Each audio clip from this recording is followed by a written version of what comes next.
আসসালামু আলাইকুম। সাব্বির রহমান তার লাস্ট বিপিএল ম্যাচে ১০ বলে ২১ রান করছেন এবং ১০ বলে ২১ রানের মধ্যে ২ টা ৬, ১ টা ৪ এবং দুর্দান্ত ইনিংস ২১০ স্ট্রাইক রেটে খেলে ঢাকাকে মোটামুটি রীতিমতো জিতিয়ে দিয়েছেন।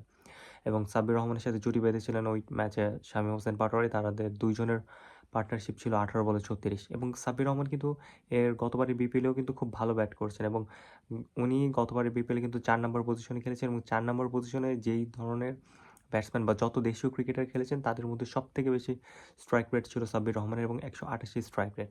এত বেশি স্ট্রাইক রেট নিয়ে খেলেও কিন্তু তাকে জাতীয় দলে চান্স দেওয়া হয়নি। ইভেন আজকেও কিন্তু এইবারের বিপিএলও কিন্তু রীতিমতো ফার্স্ট ম্যাচে উনি নিজেকে প্রমাণ করেছেন এবং সাব্বিরের আসলে ব্যাটিংটা দেখলে মনে হয় যে ওই ধরনের নড়বড়ে ব্যাটিং না। যেমন আমাদের যে এবারের যে ব্যাটিং লাইন আপ আমরা আফগানিস্তানের এগেনস্টে বা রাশিদ খানের এগেনস্টে যখন খেলতে যাই আমাদের ব্যাটাররা দেখে মনে হয় যে এখন এই হাত পা হাঁটু মানে হাঁটু গেড়ে অবস্থা খারাপ হয়ে গেছে।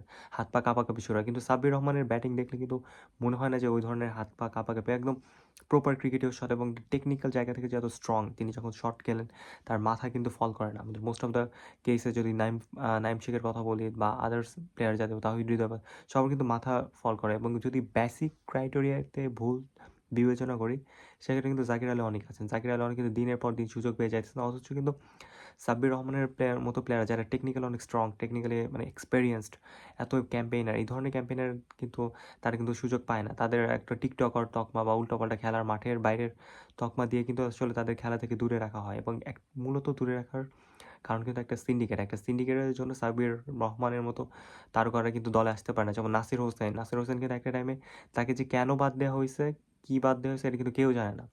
যদিও জানা যায় যে মানে পারফরম্যান্সের জন্য কিন্তু নাসির হোসেনকে বাদ দেওয়া হয়নি। কারণ নাসির হোসেনকে বাদ দেওয়া হয়েছিল যে পাপন সাহেবের মেয়ের সাথে তার একটা প্রেমের গুঞ্জন ছিল এবং পাপন সাহেবের ব্যক্তিগতভাবেও নাসির হোসেনকে কিন্তু খুব একটা পছন্দ করতো না এবং খুবই দেখতে পারতো না। তো এর জন্য কিন্তু নাসির হোসেনকে কিন্তু বাংলাদেশ জাতীয় দল থেকে সিন্ডিকেট করে বাদ দেওয়া হয়েছে এবং ঠিক একই কারণে সৌম্য সরকারও কিন্তু দিনের পর দিন ওই ধরনের দলে জায়গা পেয়েও জায়গা হারাইতেছে।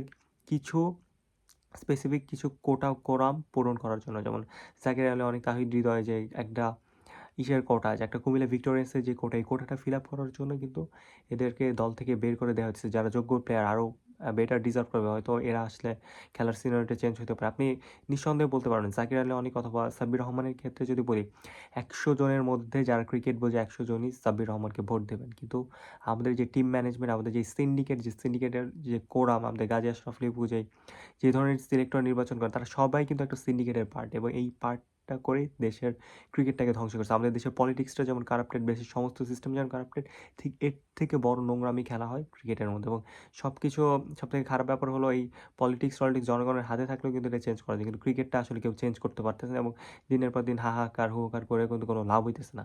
এন্ড অফ দ্য ডে ক্রিকেটটা কিন্তু চেঞ্জ হইতেছে না। তো এই ছিল আজকের ভিডিও। আপনার যদি সাব্বির রহমানকে নিয়ে আরও এক্সপেকটেশন আরও অনেক কিছু বলার থাকে আমার কমেন্ট বক্সে মন্তব্য দিতে পারেন এবং আমার চ্যানেলটি সাবস্ক্রাইব করে রাখেন। ভিডিওটি ভালো লাগলে ভিডিওতে লাইক দেন। আসসালামু আলাইকুম।